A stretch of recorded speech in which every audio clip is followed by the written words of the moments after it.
céu e inferno, né? Agora é o céu e o inferno.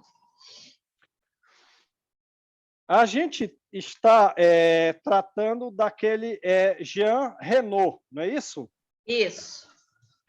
Jean Renault, pelaquela primeira comunicação que ele deu, foi uma comunicação espontânea dada na Sociedade Espírita de Paris, que a gente denota que ele é alguém que é precursor do espiritismo, né? Ele já vivia conforme os postulados espíritas, né? Ele, em época prévia a Kardec, ele já trouxe, digamos assim, ideias iniciais relativas ao espiritismo, como foram outros precursores do espiritismo, como a gente estudou no ESD, né? Como, por exemplo, o Swedenborg, né? Então, ele próprio diz aqui que ele é um dos batedores, aqueles soldados que vai adiante preparando o caminho para a vinda de Allan Kardec. Então, ele deu essa comunicação espontânea, né? Aí ele deu outra comunicação espontânea. Vamos lá, aqui, ó. Paris, reunião familiar. Sempre Kardec, as pessoas acham que Kardec, por exemplo, era um homem muito sisudo e pouco carinhoso, pelo contrário, extremamente amoroso, fazia reuniões familiares, conversava com o espiritismo, com as suas pessoas queridas, muito amado por todos e também que amava a todos. Quando as pessoas estavam doentes, ele ia na casa das pessoas, ia no velório, fazia as orações, demonstrando um sentimento de amor muito significativo, e os seus companheiros voltavam aqueles mesmos sentimentos, e ele os evocava e perguntava, e aí a prece teve efeito positivo no seu desencarne? Foi a oitava maravilha do mundo, a prece, mestre, que você nos fez. Então, realmente, ele era um homem muito doce, um homem muito evoluído, muito sábio, mas também muito cordial, muito amoroso, alguém assim efetivamente companheiro inquebrantável da amizade, né? Então, uma outra reunião familiar, outra comunicação espontânea desse mesmo Jean Renault. O espírito responde a uma reflexão sobre a sua morte inesperada em idade pouco avançada, o que surpreendeu muita gente. Quer dizer, ele estava levando, esse Jean Renault, os conhecimentos espíritas, mas vejam, de algo que ele trazia como uma bagagem evolutiva própria, né? Dele mesmo, naturalmente também sendo intuído. Mas era só aquele prazo que ele deveria ficar, ele não deveria prolongar muito ainda aquele conhecimento. E a própria morte que ele teve, um tanto mais recente, despertou a atenção justamente para aquilo que ele falava, porque ele, enquanto vivo, as pessoas, ele falando assim, não davam assim tanta importância. Foi depois que ele faleceu que chamou um pouco de atenção para justamente os primórdios iniciais ali a respeito das questões espirituais, né? É como diz Jesus, depois que eu morrer, antes não, parece que eu tenho que morrer aqui para chamar a atenção desse pessoal. Aí ele diz a mesma coisa. Então, quando eu morri, eu despertei a atenção. Os letrados, os homens que eram mais influentes, prestaram atenção na grande questão espírita. E ele falou isso na Sociedade Espírita Parisiense. Mas aí alguém na Sociedade Espírita Parisiense fez o quê? Mas será? Será que isso é verdade que esse espírito está falando aí? Ou isso é Enfim, alguém da Sociedade Espírita Parisiense não levou fé no que ele falou. Não levou fé no que ele disse. que a morte dele atraiu as pessoas para aquele assunto do espiritismo, do início, de questões espirituais que ele estava trazendo. Aí é isso, ó. O espírito, vamos começar de novo, ó. O espírito responde a uma reflexão sobre a sua morte inesperada, em idade pouco avançada, que surpreendeu muita gente. Quer dizer, alguém da reunião pensou, mas não falou. Alguém da Sociedade Espírita Parisiense não levou fé no que ele falou e pensou. Mas ele vai dar resposta a esse pensamento, o que causou surpresa em toda a sociedade, porque aí ele expôs aquele assunto que estava só no campo das ideias. Ele já começa com uma pergunta: quem me diz que a minha morte não foi um benefício para o espiritismo, para o seu futuro, para o futuro do espiritismo? Quem está pensando aí que a minha morte não teve boas consequências, né? Não para as consequências do espiritismo, para as suas consequências, literalmente como está escrito. Notaste, meu amigo? Aí já está, agora se dirigiu, mas sem animosidade, né? Porque está chamando de amigo, não tem animosidade, mas ele vai falar de forma a esclarecer. Notaste, meu amigo, a marcha que segue o progresso? O caminho que toma a fé espírita? Você notou isso? Deus, primeiramente, deu provas materiais. A dança das mesas, batidas e toda sorte de fenômenos. Cadeira voando, lápis voando. Quando era um espírito agressivo que estava escrevendo assim, e ele estava com raiva de alguém ali, daquela reunião, o lápis era atirado com força na direção da pessoa. Outras vezes era um espírito muito doce, que fazia objetos pesados ou leves bailar com extremo carinho. Fenômeno de transporte, trazendo flores, trazendo os bombons, né? Trazendo joias. Então, toda sorte de fenômenos. Era para chamar a atenção. Então, ele agora vai falar, se dirigindo mais especificamente à pessoa que duvidou que a morte dele teve boas consequências para o futuro do espiritismo. Era um preâmbulo divertido. Para crer, os homens necessitam de provas palpáveis,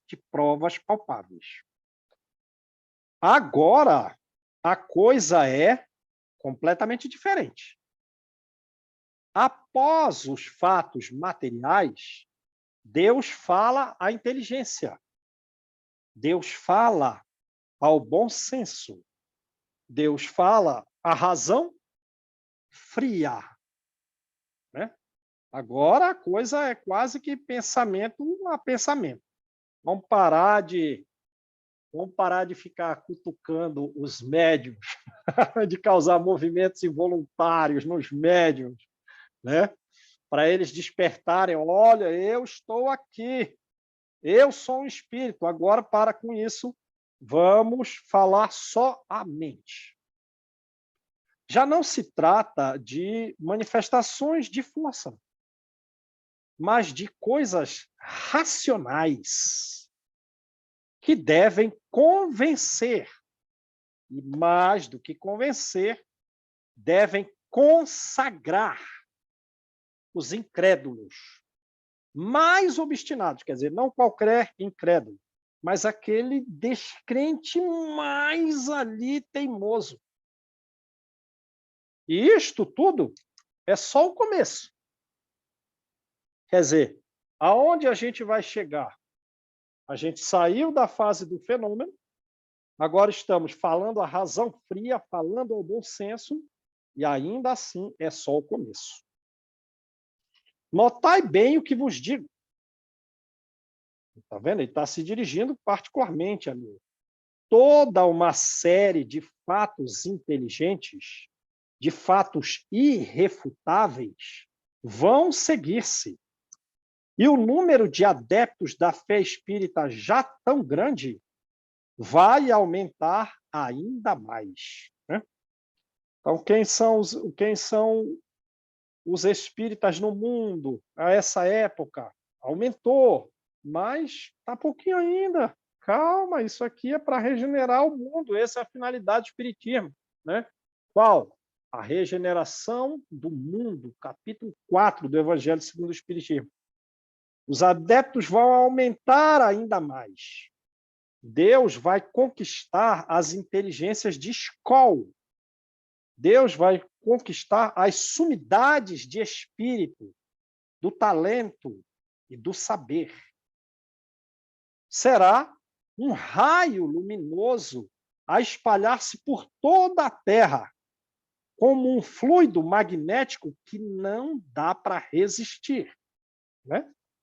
Aí a gente lembra aquela comunicação anterior, justamente do espírito anterior, aquela condessa, né? Que ela vai falar algo que nos lembrou o prefácio do Evangelho segundo o Espiritismo. Olha, eu estou aqui no outro mundo, mas a nossa preocupação atual é a Terra. E há uma nuvem imensa de trabalhadores voltados para regenerar a Terra.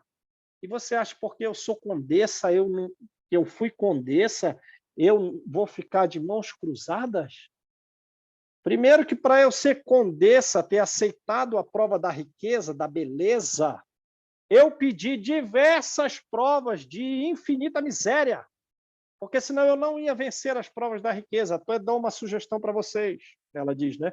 Quando forem pedir a prova da riqueza, primeiro se preparem infinitamente das dificuldades da pobreza. Senão vocês vão cair, como muita gente cai pedindo a prova da riqueza e da beleza precipitadamente.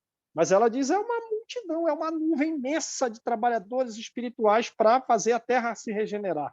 E ele diz aqui, é um fluido magnético irresistível que se espalha por toda a Terra. É um raio luminoso, impelindo aqueles que são mais recalcitrantes, né? Os mais teimosos, impelindo, vamos teimoso, vamos desobediente, o mais desobediente, a buscar o infinito. Para de ficar buscando as coisas terrenas, vai buscar o infinito. Buscar o estudo dessa admirável ciência que nos ensina máximas tão sublimes, né? Lembra de André Luiz, lá no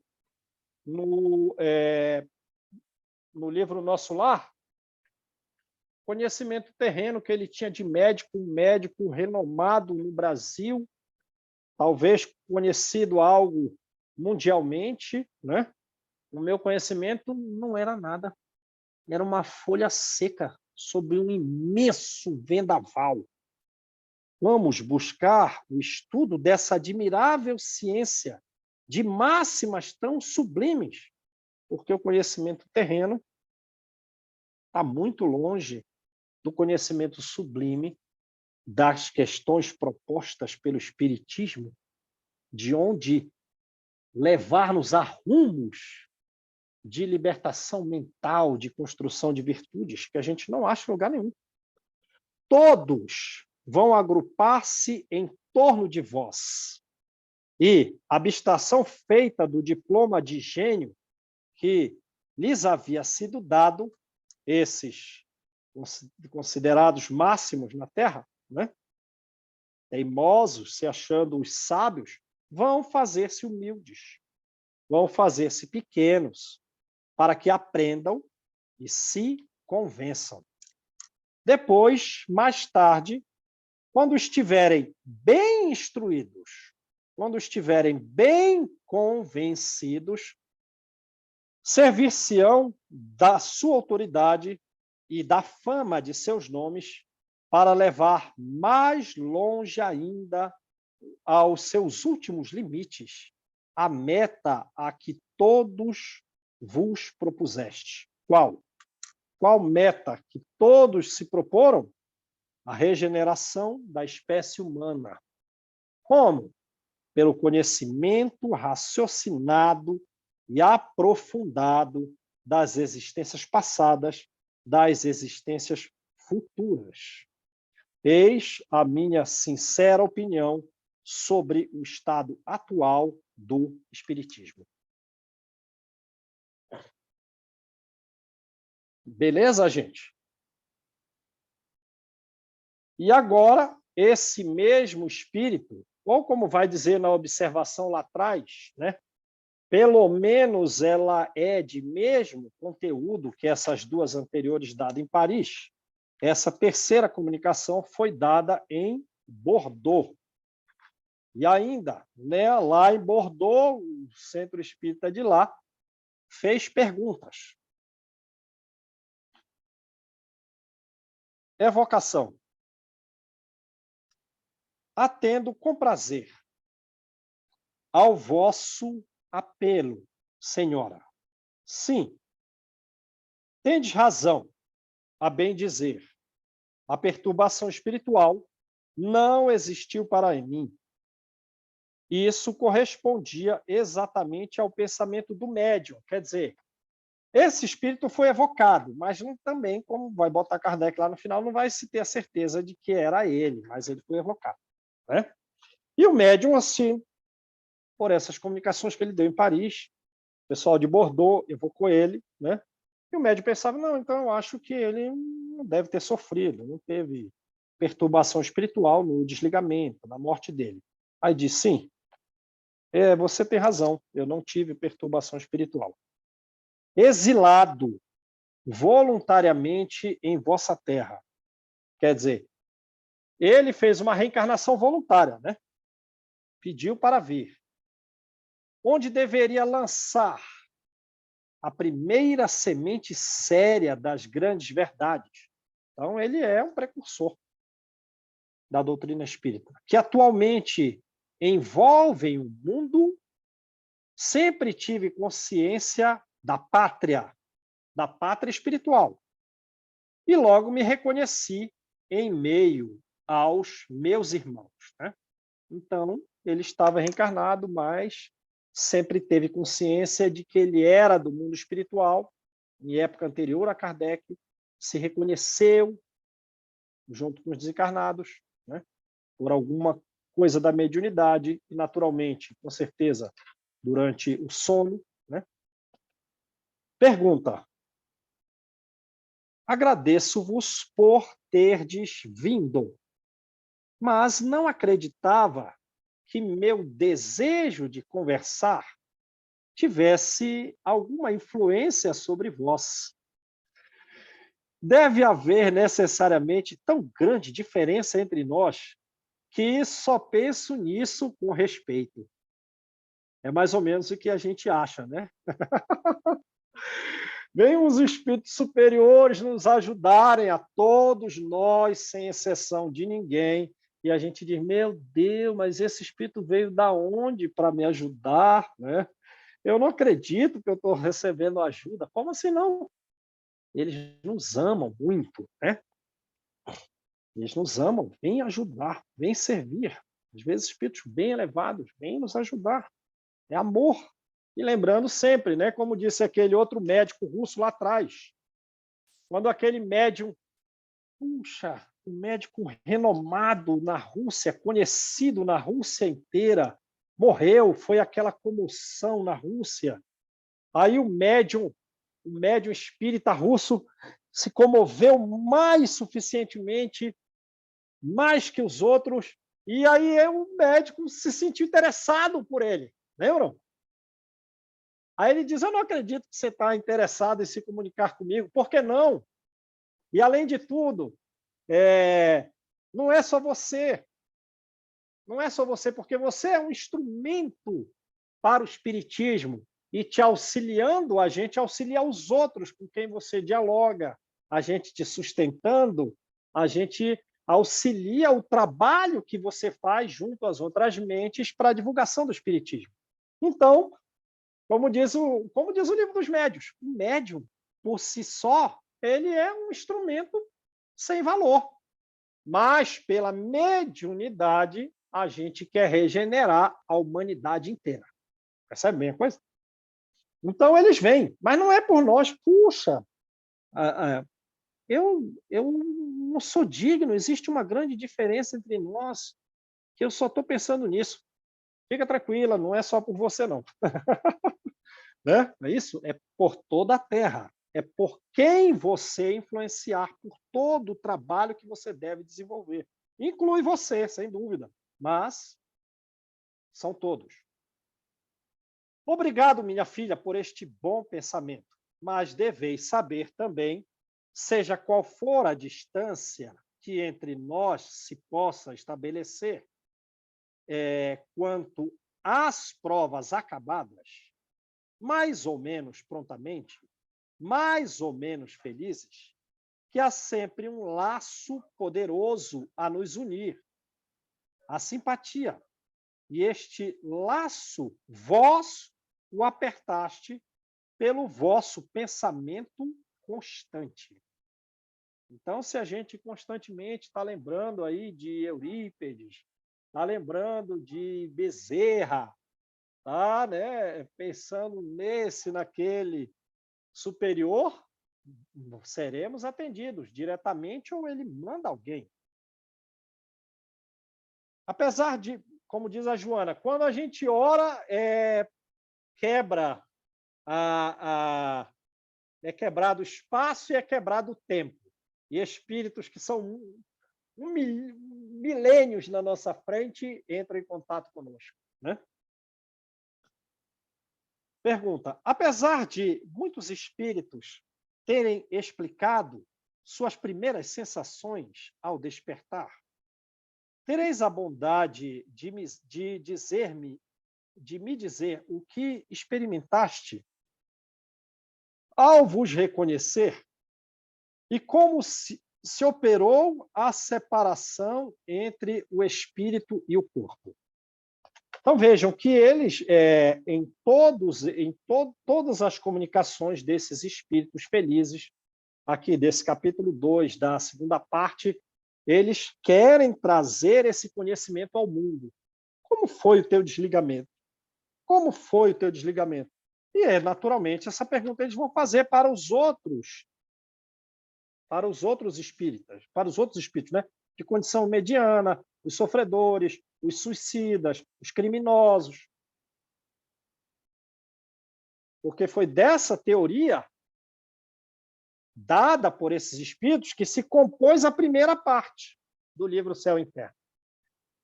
Essas comunicações que estão sendo trazidas aqui na segunda parte foi que gerou a doutrina da primeira parte.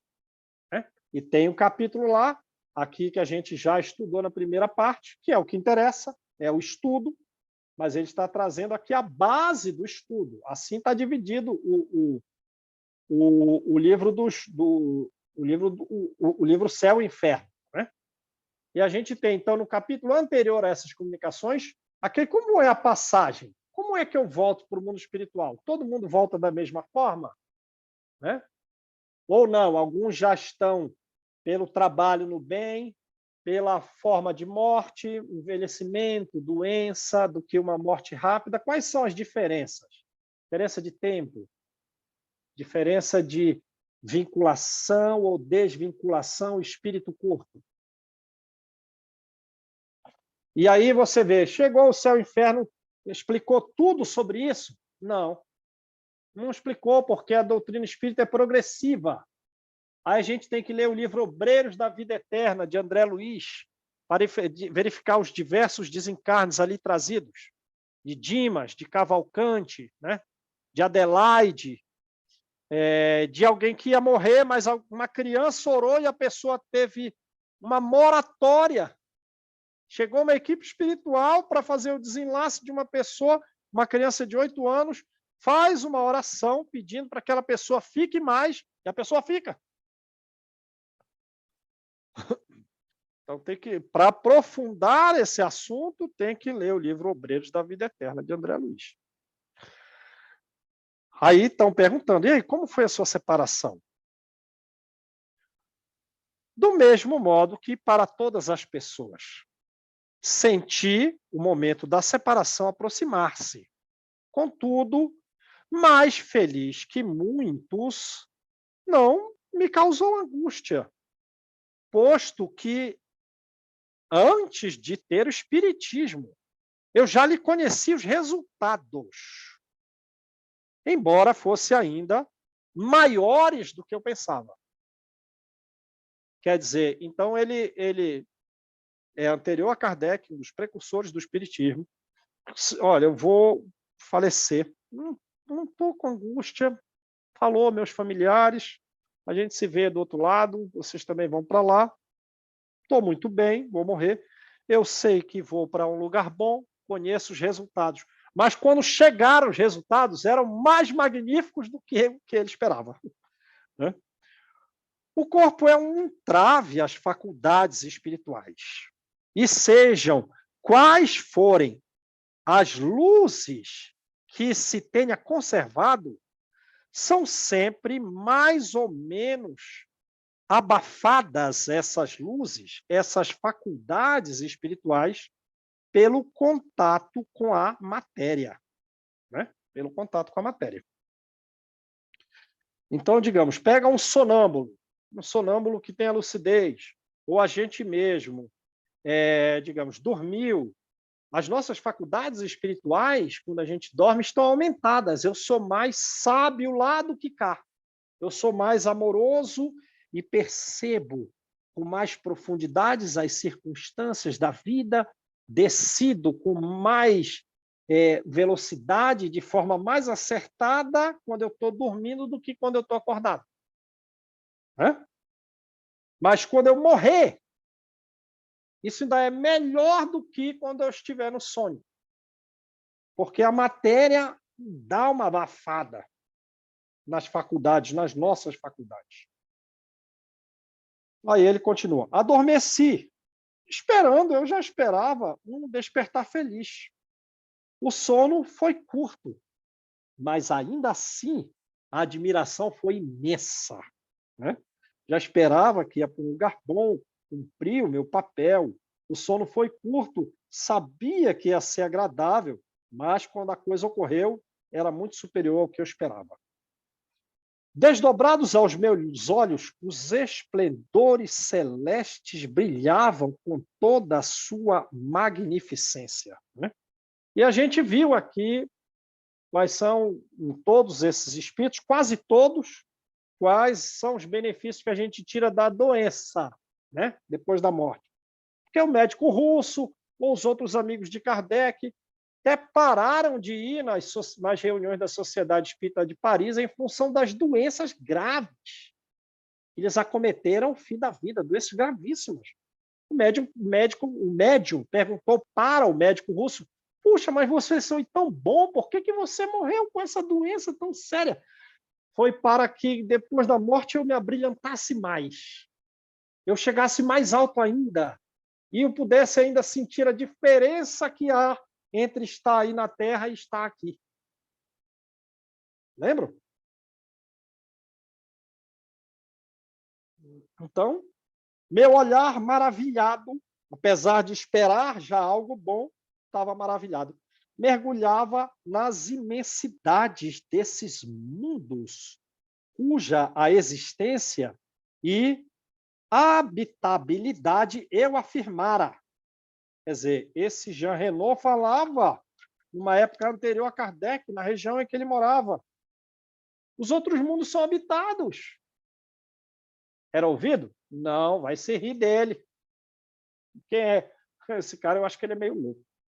Né? Não é o que os gênios sofrem? Não é os que os gênios sofrem? Né? Considerado loucos pensando essas coisas, tem um parafuso a menos. Mas depois que morre, chama atenção. Era uma miragem, era uma visão que me confirmava a verdade dos meus sentimentos. Por mais seguro que se julguem, o homem, ao falar, às vezes tem no fundo do coração momentos de dúvida. Então, ele está encarnado, né?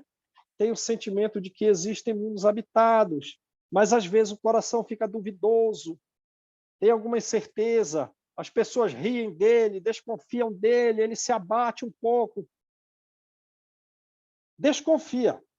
Se não da verdade que proclama, pelo menos desconfia dos meios imperfeitos em que emprega para demonstrar a verdade. Quer dizer, puxa, eu não estou um bom professor. Eu estou falando dessas questões espirituais, mas eu acho que eu estou falando de algum modo imperfeito, porque não estão crendo aqui no que eu estou dizendo. Convencido da verdade que queria que admitissem, eu estou convencido da verdade, quero que os outros admitam isso que eu vim propagar. Muitas vezes tive que combater contra mim mesmo, combater contra o desânimo de ver, de tocar, por assim dizer, a verdade e de não poder torná-la palpável aos que teriam tanta necessidade de nela crer para marchar com segurança na estrada que devem seguir. Então, é aquele sofrimento de sempre das pessoas que querem propagar, né, a religião em todas as épocas. Né? Estou falando e ninguém está me escutando. É como Chico Xavier, imagina, Chico Xavier lá na década de 40 vai escrever a série de livros de André Luiz. Os próprios espíritas leem assim, ô Chico, isso aí que você está escrevendo, não, isso aí não faz sentido não, Chico, você está fora da casinha, vamos voltar para Kardec, que isso aí não está legal, Chico. Puxa, aí Chico, puxa, aí se abate um pouco, aí, mano, vou te levar lá em nosso lar, vem cá. Em vida professáveis o espiritismo? Pergunta. Entre professar e praticar, há grande diferença. Muita gente professa uma doutrina que não pratica. Eu praticava e não professava. Assim, como todo homem que segue as leis do Cristo é cristão, ainda que não as conhecesse, também todo homem pode ser espírita, contanto em que creia em sua alma imortal. Então vejam, ele é anterior a Kardec, mas ele vai professar o espiritismo? Não. Assim, tem que trazer um trabalho que Allan Kardec nos tirou de uma escuridão plena, com essas obras aqui, né? Nos tirou de uma escuridão plena. E a Joana de Ângeles, que pega as obras kardecianas e dá um contexto de brilho, ela vai dizer do Evangelho segundo o Espiritismo, das obras de Kardec, que eles são a verdadeira bússola para que nós conquistarmos o reino dos céus. Né? Mas e ele, antes a Kardec, cadê os estudos? Não tem. Mas eu já nasci, e eu creio que eu sou uma alma imortal. Eu creio que eu tive existências anteriores. Eu creio que eu tenho uma marcha progressiva incessante. Estou aqui em provas, e eu estou aqui em abluções, em purificação, em lavagem, para que eu me depure. Eu acreditava nisto, mesmo antes das obras espíritas. Eu era, pois, espírita. Compreendia a erraticidade, este laço intermediário entre as reencarnações, né? O período que a gente está lá para voltar para cá. Esse purgatório onde o espírito culpado se despoja de suas vestes sujas para se revestir de outra, em que o espírito em progresso tece com cuidado túnica que vai usar novamente e que deseja conservar pura. Né? Então, como diz Kardec, lá aqui para trás, o purgatório é aqui onde a gente está, o purgatório é a Terra, né? Onde a gente reencarna para reparar os erros, para a gente tecer uma túnica mais bela, para a gente progredir.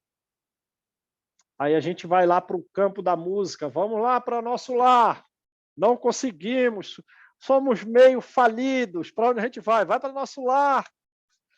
Aí vamos lá para o nosso lar, aí vai no campo da música. Aí todo mundo com aquela veste de cultura, o próprio perispírito revelando uma vestimenta, uma roupa brilhante, magnífica, com brilhos, com luzes que se modificam. E a gente admirando, mas o pessoal não vai brilhar tanto a roupa, porque alguns têm que diminuir um pouco do brilho, porque senão se exalta demais. E nós, no lugar desse, a gente tem que se esforçar para mostrar alguma coisa. E os outros diminuem para ficar todo mundo meio parecido. Entenderam como é? Como daqueles filmes aí da juventude que passa aquela moça lá que tinha uma roupa com fogo e a roupa pegava fogo, isso e aquilo. É isso. Não tecer uma roupa bela que nem nos bailes mais maravilhosos da terra não tem. Como vos disse, compreendi e, sem professar, continuei a praticar. Aí vamos lá. Observações. Observação. Bom, gente, eu já acabei aqui, né? O horário, já passou o nosso horário. Então vamos ler essa observação e a gente para ou quer encerrar agora? Porque o prazo já deu, não sei, temos compromissos, né? Vamos ler a observação, João. Aí a gente faz a prece. Caso tenha alguém que precise sair, a gente pode parar. Se alguém precisar sair, a gente não lê a observação. Aqui é um por todos e todos por um, gente. Se alguém precisar sair, a gente não tem pressa. A gente para e a gente continua depois. Alguém precisa sair ou querem todos terminar a observação? Então vamos. Estas 3 comunicações foram obtidas por 3 médiuns diferentes, completamente estranhos entre si. Então, talvez nem se conhecessem. Nasceram e morreram sem se conhecer. Não temos nenhuma prova material da identidade do espírito que se manifestou. Porém, pela analogia dos pensamentos, pela similitude dos pensamentos, pela forma da linguagem, podemos, ao menos, admitir, né? Podemos admitir, ao menos, a presunção da identidade. A expressão desce com cuidado a túnica que vai usar novamente é uma... Imagina a emoção de Kardec. É uma encantadora figura que pinta a solicitude com a qual o espírito em progresso prepara a nova existência que o deve fazer progredir. Os espíritos atrasados são menos cautelosos e, por vezes, fazem escolhas infelizes que os forçam a recomeçar. Talvez ele tenha lembrado justamente da comunicação da Condessa aqui, né? Está escolhendo uma prova mais difícil do que consegue. Cuidado, né? Vamos com um pouco de cautela, não faz mal a ninguém. Então é isso, a gente, né, vamos tecer o brilhantismo do nosso perispírito. E o próprio corpo estará de retorno muito mais melhorado. O instrumento cerebral é mais adequado, a saúde é mais perfeita no corpo inteiro, porque nessa vida eu estou me comportando retamente. O corpo na próxima será melhor. Agora, como vimos no próprio livro Ação e Reação, no capítulo 19, se falharmos mentalmente alguma coisa, imediatamente o perispírito vai ficar disfuncional, vai ficar, às vezes, mutilado, e o corpo vai refletir o perispírito depois. O sistema endócrino, questão hormonal, problemática. Né? Sistema digestivo, problemático. Respiratório, problemático. Locomoção, problemático, porque foi nisso que a gente falhou. Beleza, gente? Então, quem faz a oração para nós? Eu sempre estou preocupado com alguém que necessite, depois da aula, praticar a doutrina espírita em casa, fora de casa, né? Temos que respeitar os horários de todos.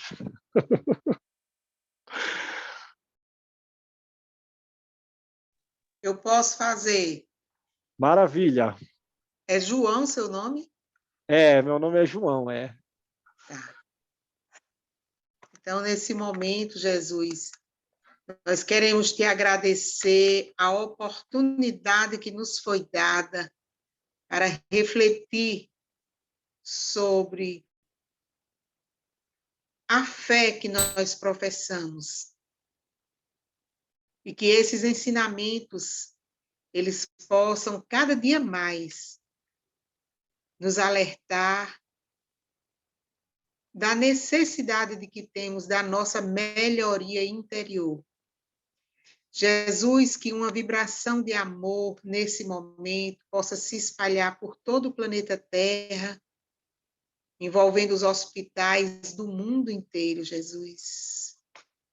Pelos que são acometidos novamente pelo Covid, que eles recebam de tuas mãos a tranquilidade e o remédio santo vindo das farmácias benditas para aliviar toda e qualquer dificuldade.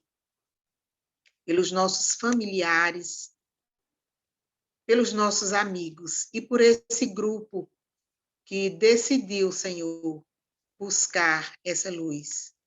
Nos ampara, nos fortalece todos os dias. Que assim seja.